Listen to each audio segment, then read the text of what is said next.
সেই রাত ছিল পূর্ণিমার রাত। চাঁদও তার সব আলো নিয়ে জ্বলজ্বল করে জ্বলছিল।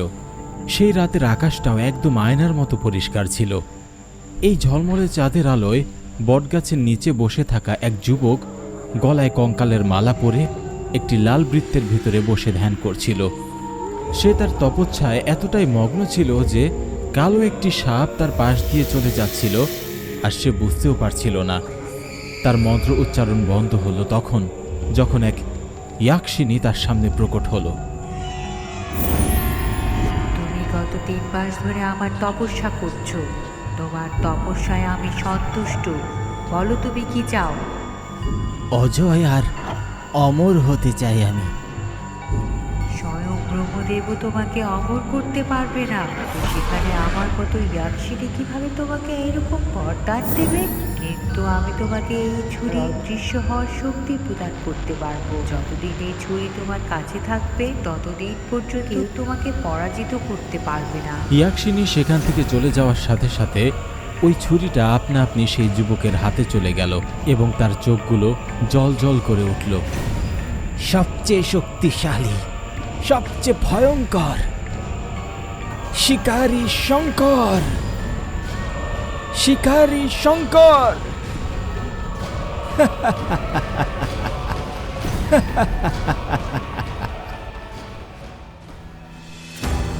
চেদীপ তখনও কোনোভাবে সেই জাল ভেঙে বেরিয়ে যাওয়ার চেষ্টা করে যাচ্ছিল, কিন্তু প্রচণ্ড বৈদ্যুতিক শক এবং তার শরীরের কাঁচা ক্ষত তাকে ভীষণভাবে দুর্বল করে ফেলেছিল। আগের অংশে দেখানো সেই লোকটা যে চেদীপকে ওই জালে আটকে ফেলেছিল, সে তার মাথায় হাত বুলাতে থাকে। দেখে মনে হচ্ছিল কোনো কসাই তার শিকারীকে বলি দেওয়ার আগে আদর করে আর ভুলানোর চেষ্টা করে। এই লোকটা আর কেউ নয়, বরং সেই শিকারী শঙ্কর ছিল। সে এখন একজন প্রদর্শনী শিকার হওয়ার সাথে সাথে ইয়াক্ষিনীর সাধক হয়ে উঠেছে। এখানে দাঁড়িয়ে দাঁড়িয়ে আমার মুখের দিকে তাকিয়ে আছো কেন? ওকে ভিতরে ঢোকাতে আমাকে সাহায্য করো।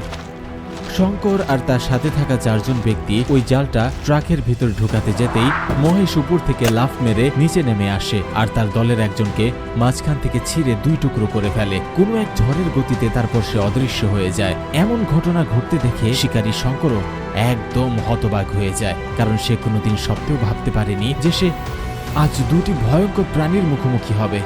যাই হোক, তৎক্ষণাৎ সে নিজেকে সামলে নেয়। সবাই গাছের দিকে তাকাও, ও উপর থেকেই হামলা করবে। যে কোনো আওয়াজ শোনা মাত্র কোনো চিন্তা ভাবনা ছাড়াই ওকে গুলি করে ঝাঁঝরা করে দিও। সব শিকারীরাই নিজেদের দূরত্ব বজায় রেখে গাছের দিকে বন্দুক তাক করে দাঁড়িয়ে পড়ে। এমন সময় একজন শিকারী তার পিছনে শুকনো পাতার উপর একজনের হাঁটার আওয়াজ শুনতে পায়। সেই শিকারী আওয়াজের দিশার দিকে বেশ কয়েকবার গুলি ছুড়ে মারে, যার কারণে মহেশ ধপাস করে মাটিতে পড়ে যায়। মহেশ মারা গিয়েছে ভেবে শিকারী যখনই তার লাশ টেনে নিয়ে যাওয়ার জন্য তার কাছে যায়, তখন মহেশকে মাটিতে শুয়ে হাসতে দেখে সে হতবাক হয়ে যায়। শিকারী তার বন্ধুদের সতর্ক করার আগেই মহেশ তার ঘাড়ে কামড় বসিয়ে তার শরীরের সব রক্ত চুষে নেয়। তারপর তার শরীর থেকে তার মাথাটাও আলাদা করে শঙ্কর এবং অন্যান্য শিকারীদের দিকে ছুঁড়ে মারে। নিজেদের সাথীর কাটা মাথা দেখে শঙ্করের বাকি লোকেরা সেখান থেকে পালিয়ে নিরাপদ স্থানে যায়। শঙ্কর তার লোকদের ছাড়া একটু অস্বস্তিতে পড়ে যায়। সে বুঝতে পারছিল না সে এখন এই মায়াবী প্রাণীর মোকাবেলা কিভাবে করবে, কিন্তু সে কোনোভাবেই অস্বস্তির ভাব তার কপালে পড়তে দিল না। সে তার গলার সর্বোচ্চ শক্তি দিয়ে মহেশকে দেখে বলে, তুই কি ভেবেছিলি আমি তোর এই বাচ্চামো দেখে ভয় পেয়ে যাব? যদি তুই তোর এই বন্ধুকে সহি সালামতে দেখতে চাস তাহলে ভালোই ভালোই বাইরে বেরিয়ে আয়, তা না হলে ওকে। মহেশ পরিস্থিতির কাছে খুবই অসহায় হয়ে পড়েছিল, কিন্তু তবু তার মাথায় একটা বুদ্ধি আসে। তাই কিছুক্ষণ পর সে মাথা নিচু করে শিকারী শঙ্করের কাছে যায়। শিকারী শঙ্কর তার পকেট থেকে কালো একটি হাতকড়ি বের করে আর তার সামনে ফেলে বলে, এই নে, এবার হাঁটু গেড়ে বসে পড়, আর এটা দিয়ে নিজের হাত বেঁধে নে। মহেশ হাঁটু গেড়ে বসে পড়েছিল, কিন্তু হাতকড়ি পরার আগেই সে তার ডান হাত দিয়ে মাটিতে উঠিয়ে শঙ্করের দিকে ছুঁড়ে মারে। আর তার ঘাড় মটকানোর জন্য তার উপর ঝাঁপিয়ে পড়ে। কিন্তু শিকারী শঙ্করও কাঁচা খেলোয়াড় নয়। চোখ বন্ধ থাকা সত্ত্বেও মহেশের হাত তার ঘাড়ের কাছে পৌঁছানোর আগেই ধরে ফেলেছিল, যার প্রত্যুত্তরে মহেশ নিজের মাথা দিয়ে তার মাথায় আঘাত করে দেয়, যার কারণে শঙ্করের মাথা ফেটে রক্ত বের হচ্ছিল।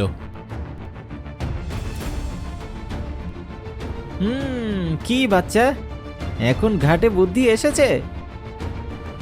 শিকারী শঙ্কর রাগী চোখে একবার মহেশের দিকে তাকায়, আর কোনো কিছু বলার আগেই জোরে জোরে হাসতে শুরু করে।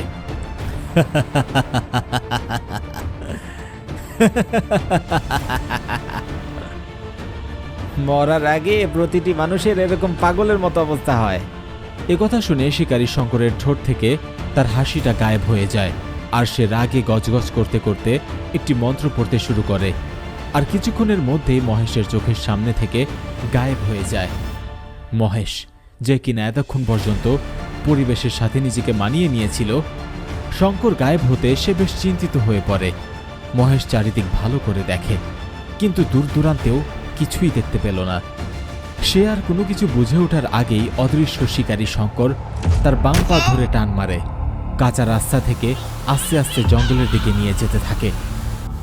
মহেশ নিজের প্রাণ বাঁচানোর জন্য তার নখগুলো মাটির ভিতরে ঢুকিয়ে দিচ্ছিল, আর ততক্ষণ পর্যন্ত পাগুলো নড়াচ্ছিল যতক্ষণ শিকারীর হাত থেকে তার পা ছুটে যাচ্ছিল। পা ছুটে যেতেই মহেশ দৌড় লাগায়। কিছুক্ষণ পাগলের মতো দৌড়ানোর পর বড় একটা গাছের পিছনে গিয়ে লুকিয়ে পড়ে। শিকারী শঙ্কর, যে কিনা এতক্ষণ একটি গুলমোহরের গাছের উপর দাঁড়িয়েছিল, সে সিটি বাজিয়ে বাজিয়ে মহেশকে নিয়ে উপহাস করতে লাগে। কি হয়েছে বাচ্চা? তুই তো আমার হুঁশ উড়িয়ে দিতে চেয়েছিলি, এখন কোথায় গেলি? মহেশ এক কোণে লুকিয়েছিল। এক ভ্যাম্পায়ার হওয়ার কারণে সে ছোট ছোট শব্দগুলো খুব জোরে জোরে শুনতে পেত।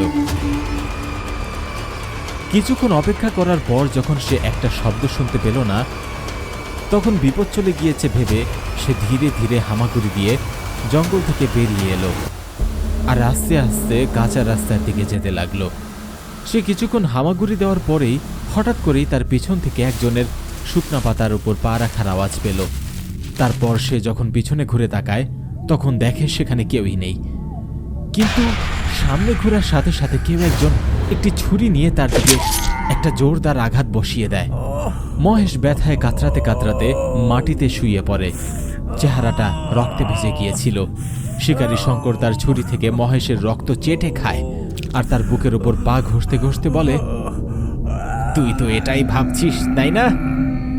তুই একজন ভ্যাম্পায়ার।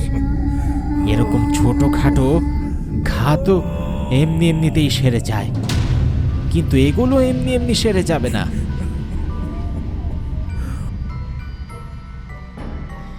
ইয়াকশিনী বরদান থেকে পেয়েছি এই ছুরি। এই ছুরি দিয়ে তোর মতো নরপিশাচের চামড়া তুলে নেওয়া যাবে। নিজের কথা শেষ করে শিকারী শঙ্কর মহেশের হাতে হাতকড়ি পরিয়ে তাকে টানতে টানতে সেখান থেকে নিয়ে যায়। সেখানে এসে চেদীপকে বন্দী করে রেখেছিল। আহত মহেশকে তার পাশে রেখে শিকারী শঙ্কর কিছু একটা খুঁজতে ট্রাকের ভিতরে চলে যায়। চেদীপ মহেশের এই অবস্থা দেখে ভাবুক হয়ে পড়ে এবং জালের ভিতরে বন্দী থাকা অবস্থায় ছুটতে থাকে। বাদ দাও, তুমি যত ছটফট করবে ততই তোমার কষ্ট হবে। ব্যাস একবার আমাকে এই ফাঁদ থেকে মুক্ত হতে দাও, পর আমাদের দুজনের এই অবস্থার জন্য এমন শাস্তি দিব যাও কখনো কল্পনা করতে পারবে না। এটা অসম্ভব। ওই অ্যাকশনের কাছ থেকে এমন একটা বরদান পেয়েছে যার জন্য আজ আমার এই অবস্থা। আরে, এটা আমি আগে কেন ভাবিনি? রেশমা, শুনো, আমার দিকে তাকাও। ওই শিকারী এখানে আসার আগে তোমাকে ওর মনোযোগ বিভ্রান্ত করতে হবে। তুমি কি করতে চাইছো মহেশ? আমি আমাদের দুজনকে এখান থেকে নিরাপদে বের করার পরিকল্পনা করছি।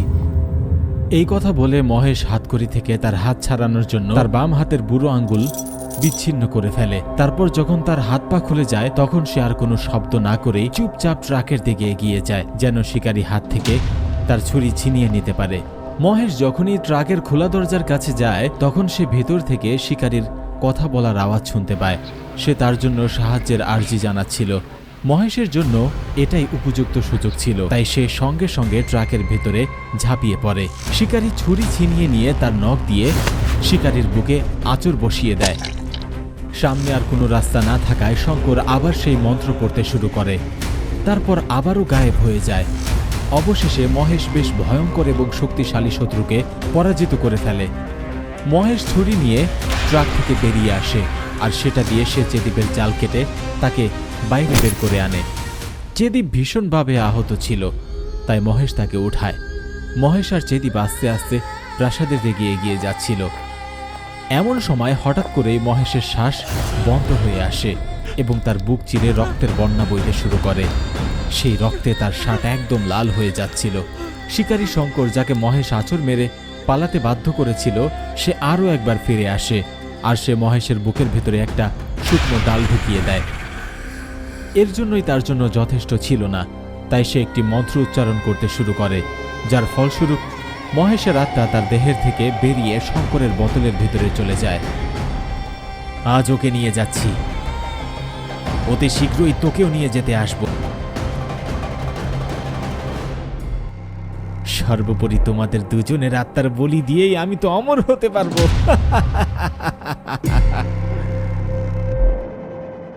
এই হুমকি দিয়ে শিকারী শঙ্কর সেই জঙ্গল থেকে চিরতরে অদৃশ্য হয়ে গেল, আর পিছনে ফেলে গেল মহেশের মৃতদেহ, যেটা দেখে চেদীপ অসহায়ের মতো কান্না করে যাচ্ছিল। চেদীপ কি শিকারী শঙ্করকে ধরতে পারবে? সে কি বোতলে বন্দি মহেশের আত্মাকে ফিরিয়ে আনতে পারবে? পরবর্তী গল্প জানতে পারবেন আমাদের পরবর্তী এপিসোডে।